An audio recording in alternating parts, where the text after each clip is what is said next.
Oli ku There Is Still Hope, channel y'essuubi. Kale tukulamusako yonna gy'osinzidde okutulaba. Eno bagita There Is Still Hope, There Is Hope 2, Tish TV. Tish. Tukulamusako yonna gy'osinzidde okutulabira. Eno bagita There Is Still Hope. Tulina ne Tish TV. Aba luzungu. Ogeranga bw'otyo obutakubuzabuza. Osobola okuyitayo ate n'owulirako ebigambo webiti nga biri mu lulimi olufuutifuuti. Kitundu kyaffe kisooka olwaleero tuzeemukola eti kama tukwebaza kubanga oli mulungi tukola ekitibwa n'amatendo.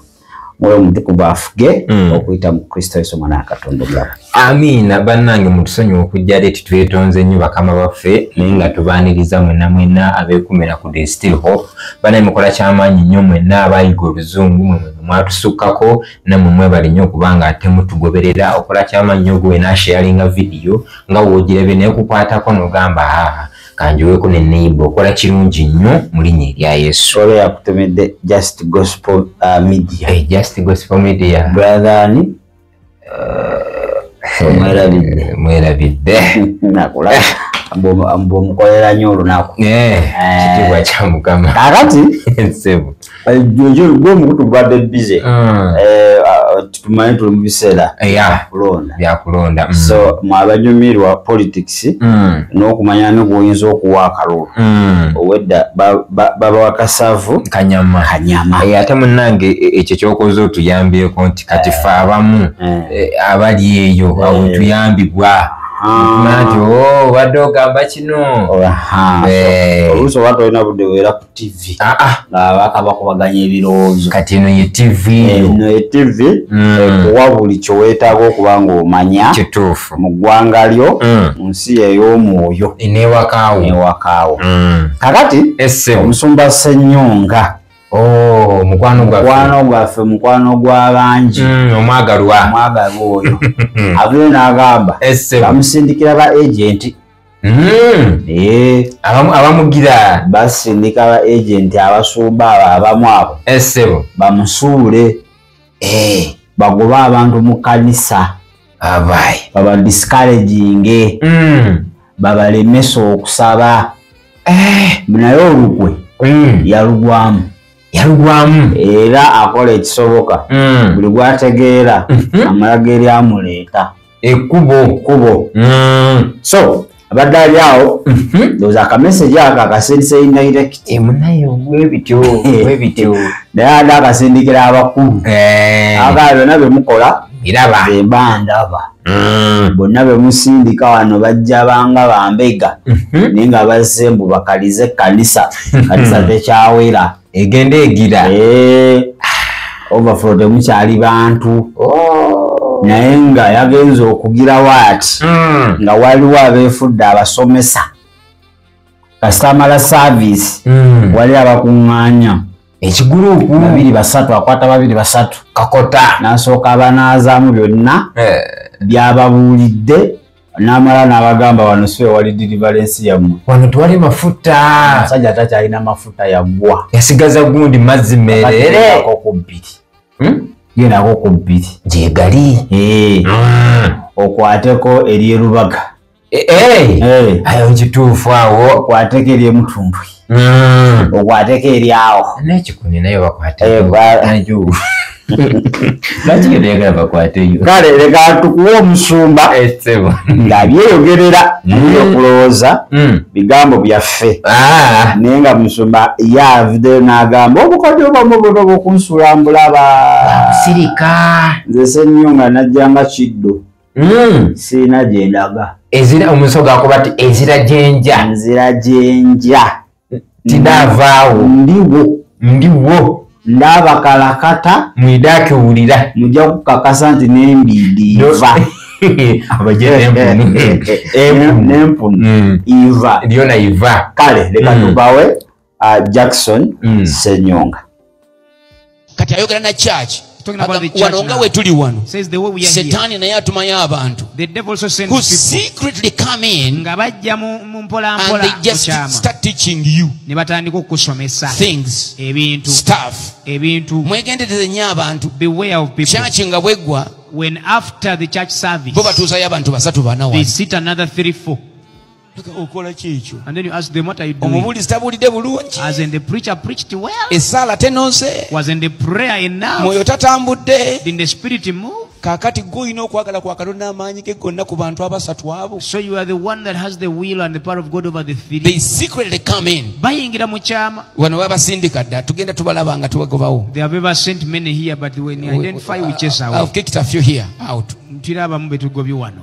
Nga tumanyi nti they were secretly planted Knowing nti babasimbawo mu ngeri ya kyama. to discourage people, Okumalamu abalala to amaanyi. confuse people. Okutabulatabula abalala. Bo bajjanga bambega ba Setaani. They come as spies for the devil. Atuulawo mpola mpola. Somebody sits over there. Bwakulaba nongoonyirira. When they see you looking Bagamba, good, ono singa mujja ku katebe kano ne mujja mu kifo kino. they start envisioning how to take you out of that chair and out of this place. Nakwekwanyisa awo mpola They mpola. befriend you slowly, N'alyoka kuba akayiriki k'amanyi and then they give you the message they have, aka Setaani. some demonic N'atanga message. ligo njagala kusandika They kusabirangako. began saying, I want to pray with you. Njagala I kusabirangako. want to start praying for you. Byetaago byo bifaanana bitya? How are your needs? Nnaku 3 ng'ajja n'okubikkulirwa. In 3 days they have a Nga bwe revelation. nagamba natandika okusabira ennaku zino. As I told you, I've been praying for you Mukama alina these kye days. yandaze. God showed me something. Yakindaze. He showed it to me. Ekimu ku bye yaŋŋambye. One of the things he told me, Wano tewali kusumululwako wano. there is no deliverance for you in this place. And the church terimu anointing yo. This church doesn't have your anointing. Mwebalya omwo. There's some people like Babatuma mu that. gasajja ago agatalina magezi. They sent them from those men that are void of wisdom. Ago agasajja agalina magezi ago. Those men Gannabbi that are g'obulimba. void of wisdom. The Balina false ttiimu prophets, yaabwe gye basindika. they send their teams. Mwe mugende ewa Ssenyonga. They tell them, Mwe go mugende to ewa Pastor Gondi. Jackson. Go Mwe to mugende this ewa one. Gondi. Go to Sun. Mumpe reporter. Give me a report.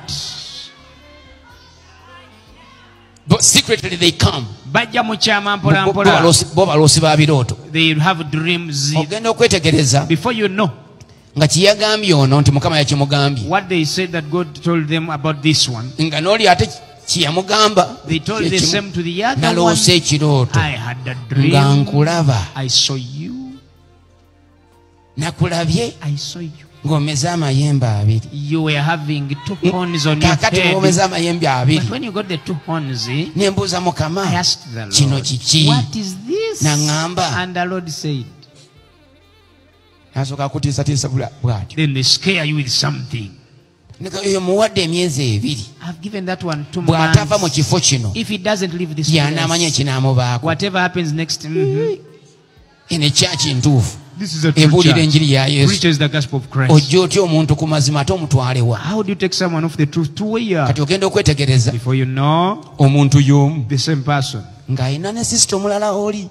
is also telling another Kati sister. ogenda omubuuza. When you ask the sister, Sisita gundi yansisinkana n'aŋŋamba nti abadde ansabira. sister so and so said she was praying for Naye me, yali ansabira n'andabako ekirooto. but as she was praying for me, she had a dream about Yandawota me. nina amayembe I abiri. had 2 horns, Kitegeeza meaning ono n'okuloota taloota mubbi. this one doesn't even dream. They are thieves. They just create the dreams. Yapatana ne sitaani kubba myoyo. They just partnered with the devil to steal away people's souls. Kyayita ekirooto. What they call a Sina dream kirooto. is not even a dream. Nkola ye ya Setaani. It's just the working of the devil. Aloota ekirooto kimu ku bantu bangi. They have the same dream about everyone. Naawe janguwa, naawe You janguwa. come also. Mwe temunaba nakuyiga kusaba. You people haven't had Tusooke tusabe wano. Asaba mu ennaku 3. After 3 days, Gwe nyina ekirooto kyo. I have your dream. Gwe naawe nyina okwolesebwako. Even you, I have your Gwe nyina vision. ekigambo kyo. I have your word. Ogenda okwekanga. Before you know, Ng'alina 6 they bamugoberera. have 6 followers. Onamugobera lwa kirooto. This one because of the dream. Onamugobera lwa bunnabbi. This one because of the Onamugobera lwa prophecy. This kwolesebwa. one because of a vision. Balyefunira abantu babagoberere. Even the elect. Nti bajja kwefunira abantu n'abalonde ba Mukama. Kati gwe ali awo. So you who is there, najja wano munange nnoonya mwami. I came looking for a husband. Naye ntegedde ekinsiba. But I know what is binding Sitaani me. yanteekako amayembe abiri. That devil put 2 horns on me. Bwe banda bakamayembe. Byonna bye mwetaaga. Whatever you need. Babipackaging ne babiteeka mu kizibu kyekimu bwe kiti. Package it in one problem. Naga kati nno. And then they say, togenda kusumululwa wano. you are not going to be delivered from Musumba here. Senyonga talina mafuta go. Pastor Senyonga doesn't have your anointing. Singa obadde osobola. But if you could, Simanyi kiyinza okukaluubirira. I don't know, it may be hard for you. Bwe ntunulya mu nsi ey'omwoyo. But when I sing the realm of the spirit, Singa ogenzeeko ewaagundi. if you could go to sow and sow Ogenda okwetegereza. before you know, Nga kyabaddeko ebiseera bino byonna. that was the agenda all along. Abadde avuga kibaasi kye kukitwala wa nnabbi wa bulimba. They were trying to make sure you reach the destination of the false prophet. Sindika faayo emirundi 3. Mwegendereze. So beware. We are in a spiritual warfare. Tuli mu lutalo lwa mwoyo. Tokkiriza kyetaago kyo na kizibu kyo. Don't allow your need or your problem ate kubuzaabuza kujja kumala mwana akutwala mu geyeena nga bw'onoonya Katonda. to take you off track and you end up in hell, yet you wanted to seek God. Secretly. Mukyama. Era kati bwe bakugambanga bw'atyo When they tell you such, omuga nti kino nga kikulu kyondabyeko. you tell them, hey, you've seen a great thing in me. Mbadde njagala tukole appointment. I wanted to make an appointment. Nze naawe ne musumba oba omu ku basumba oba mu ku baweereza tukimugambe. The 2 of us, and we talked to at least one of the ministers about this, or the pastor. Ojja kuwulya bwa papa. You'll hear how they panic. Mukama yasooka kuŋŋamba. God first told me, Abasajja bonna tebalina mwoyo. all those people have no spirit of God. Sigenda yeeyo. I can't go to them. Era bw'okibagamba bw'oti. And if you tell them, secretly ateekwa kubeera mu kyama. but they do things secretly. They want Tayagala kweraga. to keep in secret. They Put don't the want to scripture down. Who will secretly bring in destructive heresies? bano mu kyama bagenda kuleeta enjigiriza ezikyamya. Can you see that? Okiraba? The third line. Olunyiri lwokusatu. Who will secretly bring in destructive heresies? Bo mu kyama bagenda kuleeta ensomesa ezikyamya. And in doing so, they even deny Jesus. mu kukola ekyo nga ne Yesu bamugaanira muno. Because Kubanga he's not there anyway. tali In yeera. whatever they do, Buli kye in bakola, whatever they say, buli kye they are boogera, denying Jesus. Yesu bamwegaana. Jesus is the head of every revelation. Yesu ye mutwe wa buli kubikkulirwa And okunyuma if you have amakulu. a wrong revelation, Bw'oba n'okubikkulirwa okukya, you have a wrong Jesus. kitegeeza Yesu gw'olina mu kyamu. It is demonic. Kya mizimu. And whatever is not of Jesus Ate buli ekitali kya is Yesu of the devil easily. kiba kya Sitaani, ekyo kitegeererawo. Wanika emigongo nti ayi Yesu, Lift your hand, say, Lord Jesus, deliver me nsumulula from the lying spirits of the devil. okuva mu myoyo gya Sitaani egirimba. yoyo musumba Jackson Senyonga okuva ku Christian Life Church. Makerere kavule. Kakati ali ebintu byayogedde nga ne mu makanisa amalala mu ebiri. Era obubaka bulinga bwa kanisa yonna. N'abasumba mwenna n'okuba nga muwuliriza. Egisooka mwera mwegendereze n'abantu obwo obukodyo bwayogera zirayo envuma yatwala tubukozeeko. Si bupya. W'omalanga okubuulirawo oti noyanga ate walwasolozezaayo ababiri abasatu abana naye abakozemu discipleship. Omuntu oyo mwegenderezenga. Okuba kisoboka abantu abo batuuza nangayo okubuli kasobola abanga gusussemu ebiri waliwo okuba nga gumu nga banyumya bunyumya naye kasobola kiranga ayinza otuuza ab'enjawulo naye buli after every service buli okukuŋŋaana ekuba omumaliriza we muti abaako ne bakuŋŋaanyaako eddakiika zaabwe nga ziizo olina okwegendereza olina lebo abayekera bakuyingira dda ba ADF baba basensera dda ekkanisa ekitegeeza obukodyo obwo bukola nnyo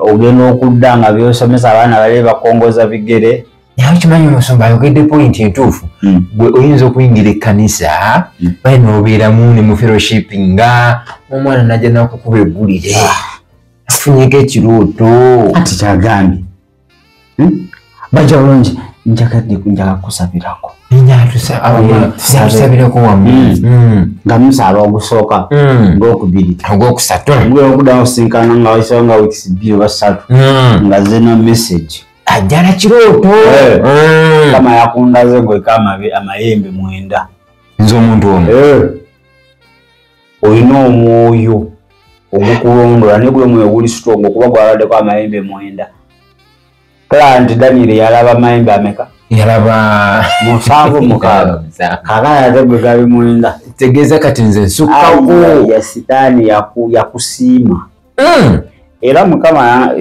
era gwe weebaze onto wakuwansisinkanye naye kimanyi mukama bale mukama ono yakubikitufu mukama akwagala gwe mwana gwe mukama akwagala oba kulwawo bivakisi obadde osigazanga weeks 3 ofe wanje kusinziira ku mukama byandaze ebyomwoyo yandaze ebibedde yandaze ebintu bikanga nnyo bitiisa nnyo naye twongere okukolaki twongere okusaba naye okusinza ku bintu bye nalabye wano olinga oyinza okukeerewa nze wano nduddewoko sabayayo njimanyi ate kati ono tewali muntu asobola kugobako kye nalabye enjegereze kusibye nnyo nange nasaye natiddemu nze obutakisobola naye kankulagirire gendayo okwo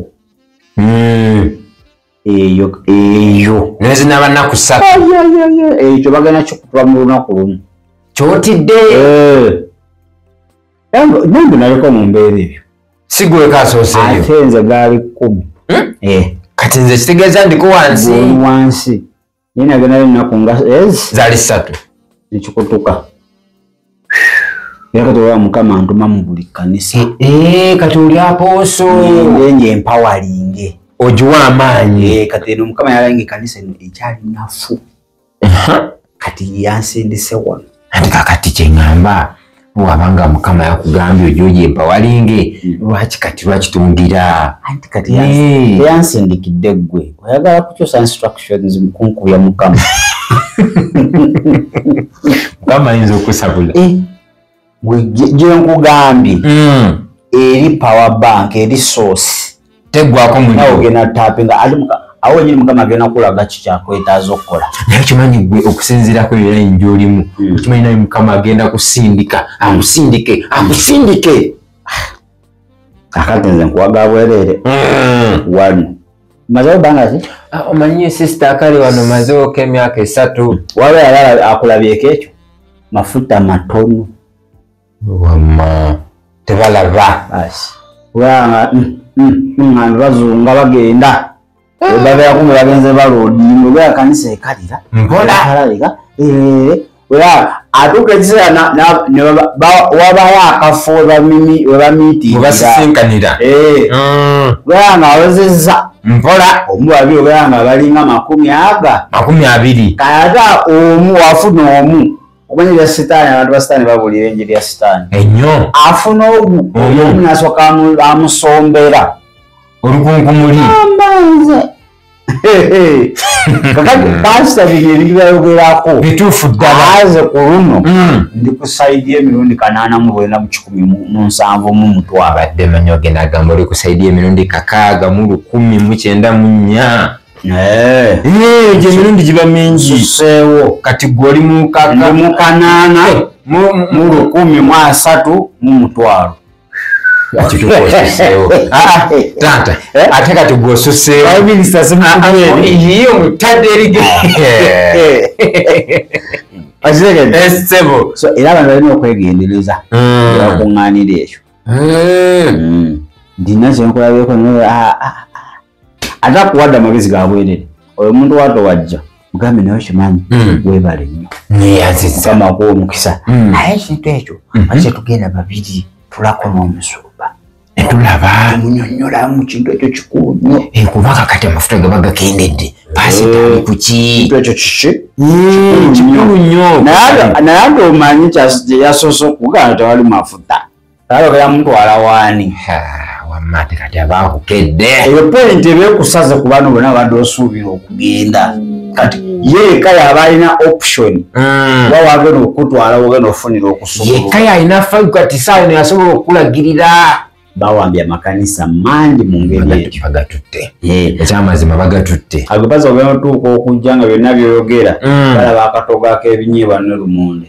nga bifu kati ate waliwo nabaneeno taata oyogedde kwabo ate bana bano ba judgment summons bano ate kati olaba abo zino zi Bible college wali obuzibu bajja mu makanisa nibagamba omuweza Mukama ife tuva mu manya amazima mu Kristo Bible School International ndowulira n'ogamba bano bulijjo betwagala manya amazima mu Kristo Bible School International you shall know the truth and the truth shall set you free bakutagawo n'olunyi Yokaana 8:32 kakati ffe omulimu gwaffe tutambudde Malawi tugenze Morocco Iraq ine batuukayo dda Afghanistan wanjitaaka tugenze Isirairi China yona bagenze Kenya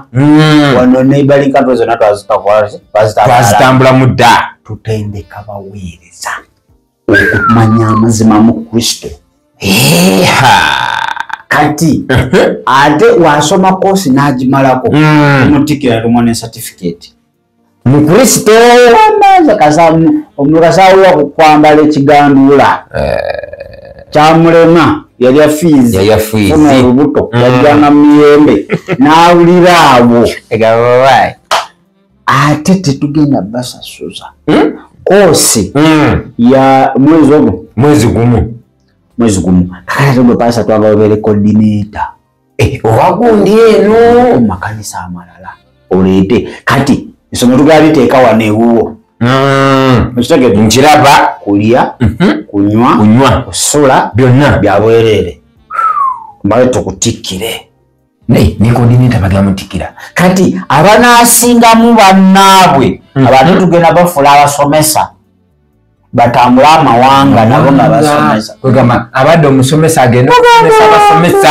kasita juloleete kanisa yonna okugimalayo kati basomesa bayibuli togayazanga ebitabo bya sitaani basomesa ki bayibuli yenyini naye ensomesa gye basomesamu sitaani akimanyi nti kiri kintu kimu kasitolo kijja kumukkiriza oba omumazi kyekiriwa mwoyo mutukuvu mamaze ate kati obwozi okyalina amakulu kuba byonna byolina otugamba mwoyo wa Mukama yalina obikuwa abakulembera omwoyo wa Katonda baana kati baba n'enjigiriza yaabwe ekujjako okubikkulirwa kw'omwoyo ne bakuwa okubikkulirwa kw'omuntu vision beara wa Bible School eyo gwe bakuwa ye kye yamanya ne kye yawandiika yafa n'emyaka 2 oba 5 emabega kye basomesa buli mwaka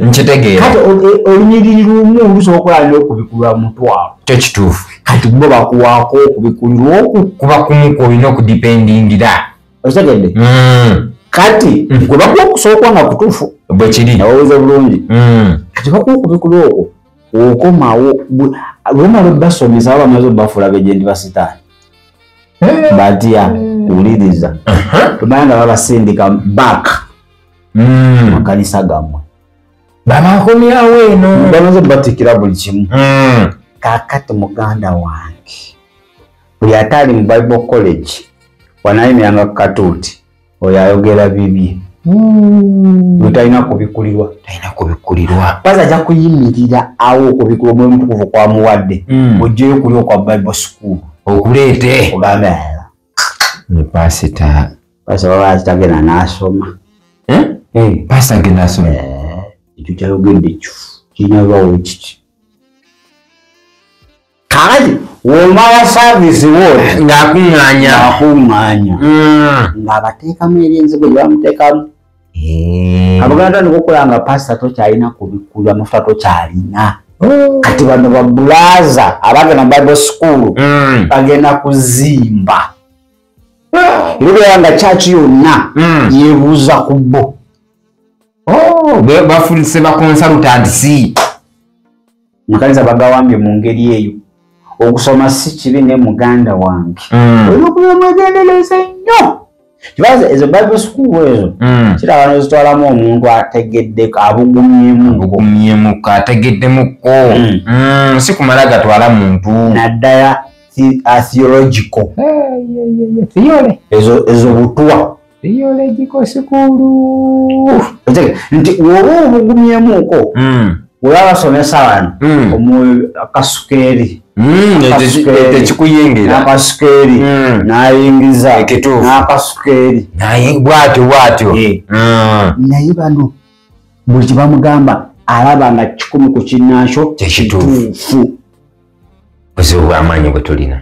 So Musumba Ssenyonga ye mutuufu okubaatulira abaatulidde mwe muli temumanyi naye obukodyo bw'aba agenti ab'ekizikiza ate nga basindikibwa okuba makanisa amanene kamuwulire kati basobola okujja nga baddooli ogera braza ateekamu esente mu kanisa atulina oluganda ogenda mweralikirako ki era oba owulira ssanyu Mukama yatugattako oluganda katerengera ate banyumiriza mu kubeerawo kwa Katonda kumba anaaza kale bw'obeera lwakwala tusukkako awo ndowooza naawe ebyo gy'osabira obiraba nga bwe bitambula obunnabbi bwe bakuwa nayakuloseeko kino muganda yatomala gakkiriza nze kyobalaba bampita mutwe guba tomala gajja ati nakola byengo olya mu lumonde anti nabadde njja lumonde kati kiki ekiraga ati Mukama andaga nti embeerayo okukunadde tukyalina mirembe nga lumonde mu kikata wakukunala wetaaga empiya wamale katuwumulemuko katono wetunadda yakwa kintu kyakubiri naye funa Kristo gamba Yesu nkwebaza olw'olunaku lwaleero okuba nga nkyali mulamu mazima mpulidde ekigambo kyo mbadde omu ku victim atwala abaana bo ate nange mbadde omu ku victim atwalibwa naye olwaleero ntegedde amazima leka amazima ago ganfuulwa eddembe nange kyeva nsalawo okwatula Kristo abeere omulokozi wange mu linnya erya Yesu. Amiina era amiina ddala dakika zijja kuba 2 omwana ekitundu kyaffe ekyokubiri.